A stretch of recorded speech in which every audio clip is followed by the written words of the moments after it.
ঐতিহ্য পৰম্পৰা ৰক্ষা কৰি টিয়ক দ গোৱালগাঁৱত উলহ মালহে চুঙা চাউল খোৱা পৰ্ব অনুষ্ঠিত। ৰাজ্যবাসী এতিয়া ভোগৰ উৎসৱ ভোগালীক লৈ ব্যস্ত।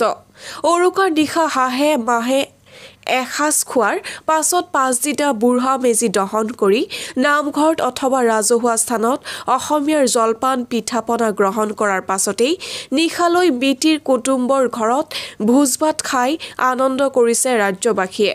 তাৰ মাজতেই মাঘত নবৰা চাউলেৰে চুঙা চাউল খোৱাৰো পৰম্পৰা আছে অসমীয়া সমাজত, যি বৰ্তমান আধুনিকতাৰ ধামখুমীয়াত ক্ৰমাৎ হেৰাই যোৱাৰ উপক্ৰম ঘটিছে যদিও পূৰ্ব পৰম্পৰাগত খাদ্য তথা ৰীতি-নীতি নৱপ্ৰজন্মক চিনাকি কৰোৱা আৰু পৰম্পৰা ধৰি ৰখাৰ উদ্দেশ্যে টিয়কৰ দ গোৱালগাঁৱৰ জ্ঞানজ্যোতি যুৱক সংঘৰ উদ্যোগত সমূহ দ গোৱালগাঁওবাসীৰ সহযোগত বাৰ্ষিক চুঙা চাউল খোৱা পৰ্ব অনুষ্ঠিত কৰিছে। গোৱালগাঁৱৰ সমূহ যুৱকবৃন্দৰ যি সংঘ জ্ঞানজ্যোতি যুৱ সংঘৰ ঐক্যবদ্ধ প্ৰচেষ্টাত প্ৰতি বছৰে আমি কি কৰি আহিছোঁ, বাৰ্ষিক চুঙা চাউল খোৱা পৰ্ব ইয়াতে অনুষ্ঠিত কৰি আহিছোঁ। অগ্ৰজসকলে যি বাটেৰে আমাক দেখুৱাই দিছিলে এই স্থানতেই বছৰ বছৰ জুৰি গাঁৱৰ সমূহ ৰাইজ একত্ৰিত হৈ চুঙা চাউল খোৱা পৰ্ব আমি অনুষ্ঠিত কৰোঁ। এইবাৰো তাৰ ব্যতিক্ৰম নহয়। আপোনালোকে দেখিবলৈ পাইছে চুঙা পুৰি আছে, দৈ গাখীৰ প্ৰস্তুত, হাঁহৰ মাংস ৰান্ধি আছে। আমি সকলোৱে একেলগে এই ভোগালীৰ বতৰত আমি ফূৰ্তিৰে এসাঁজ খাম।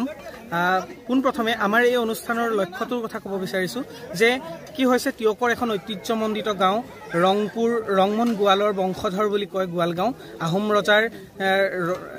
ৰজাৰ যিখন বাৰী, ৰজাবাৰী তেনেই কাষতে থকা গোৱালসকলৰ বাসস্থলী এই গোৱালগাঁৱৰ বাকৰিত এই চহা জীৱনৰ লগত সম্পৃক্ত থকা কৃষকসকলে কৃষি শস্য চপাই আনি এই ভোগৰ বতৰত সমৃদ্ধিৰ বতৰালৈ সকলোৰে আনন্দ ফূৰ্তিৰে এসাঁজ খাই চুঙা চাউল খোৱা পৰ্বও তাৰে এটা অংশ বা ভাগ।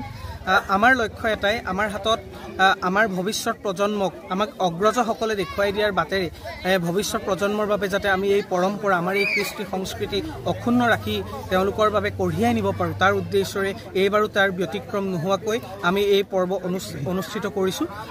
আৰু এটা কথা ক'ব বিচাৰিছোঁ যে আমাৰ হাতত এটা বৰ ডাঙৰ শক্তি আছে। এই ভোগৰ সময়, এই সমৃদ্ধিৰ সময়ত চহা জীৱনৰ এই কৃষকসকলে প্ৰেৰণা পায়, উৎসাহ পায়, উদ্দীপনা পায়, যাতে ভৱিষ্যত দিনত তেওঁলোকৰ পথাৰখন আৰু অধিক শস্যৰে আৰু অধিক কৰ্মোদ্যমেৰে পথাৰখনত জড়িত হৈ তেওঁলোকে শস্যৰে সেউজীয়া কৰি নদন বদন হৈ পৰিব পাৰে।